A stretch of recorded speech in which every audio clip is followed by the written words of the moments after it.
खाना नहीं बनाओ, चलो तुम तैयार हो जा, कपड़ा पहन लो बेटा, मैडम जाया है। ये बेटा क्या हुआ? खाना बना रहे रे। देखो ना मैडम जाया है रे। देखता हूँ। हाँ मैडम आ गया, चलो जाओ। अभी तक नहीं आया वो लोग। नहीं आया है। वो जाना नहीं है? नहीं आया है। जाना ही नहीं है तुमको?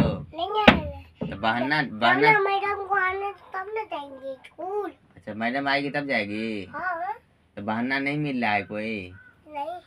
और कौन सा बहाना है तुमको स्कूल नहीं जाने का? टूटा दी। ओहो ये सब बहाना है? ओहो यही सब बहाना है बेटा? हाँ पापा। ओहो तो सच्चों में बोल देती है? चट्टी मार के चुप। चट्टी मार बोलते इसलिए? हाँ खाते तापड़े है पापा। कट कर बनाइए निक निक कट कर से। अच्छा कट करो कर दीजिए। अभी क्या करना?